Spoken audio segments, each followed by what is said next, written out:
আজি মই বনাব লৈছো শ'ল মাছৰ এটা ৰেচিপি আৰু এই ৰেচিপিটো এনে ধৰণে বনাম আমাৰ অসমীয়াৰ যিটো থলুৱা খাদ্য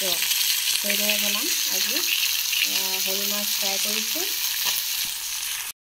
আৰু এফালে ললো মই খুতৰাখিনি এনেদৰে ধুই ললো এতিয়া সৰুকৈ কাটি লম মিহি মিহিকৈ তাৰ পাছত এয়া ঔটেঙা আৰু ইয়াত নহৰু আদা আছে খুন্দি লম এতিয়া মই ঠিক কৰি ললো এফালে খুতৰাখিনিও কাটি ললো আৰু এয়া নহৰু আদা বটা আৰু পিয়াজ এটা সৰুকৈ কাটি ললো এতিয়া মই তেলত দি দিওঁ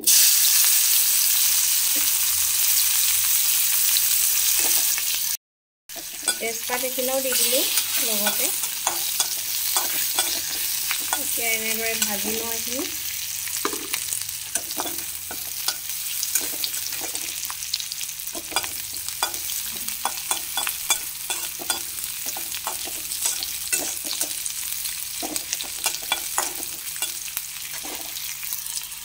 এয়া আদা নহৰু পেষ্টটো দি দিলো এনেদৰে অলপ ভাজি ল'ব লাগিব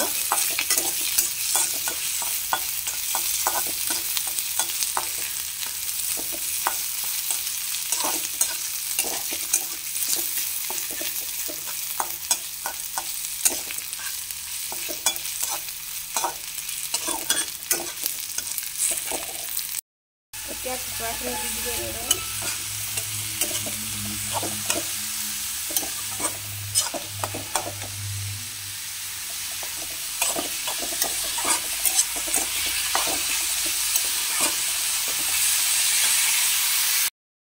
ইয়াৰ লগতে মই এতিয়া হালধি দি দিম অকণমান আৰু নিমখটো আন্দাজমতে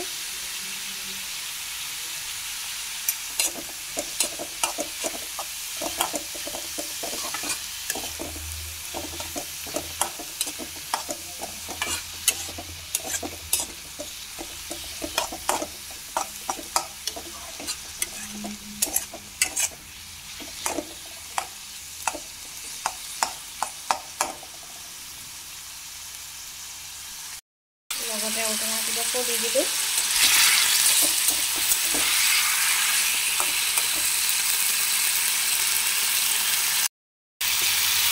এতিয়া পানী দি দিওঁ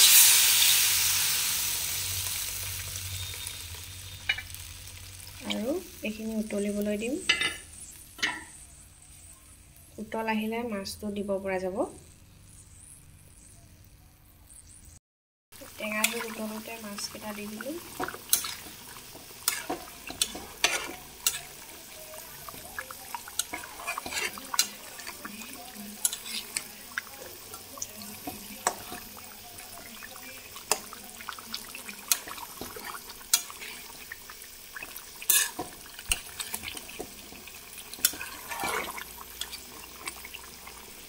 এতিয়া অকণমান উতলিবলৈ দিম এয়া ৰেডি হৈ গ'ল ঔটেঙা শ'ল মাছ আৰু খুতৰাৰ জোল আৰু কেনেকুৱা পালে সকলোৱে কমেণ্ট কৰিব লগতে মোৰ চেনেলটো ছাবস্ক্ৰাইব কৰি দিব যাতে মই আৰু এনেদৰে ৰেচিপি বনাই আপোনালোকক দেখাব পাৰোঁ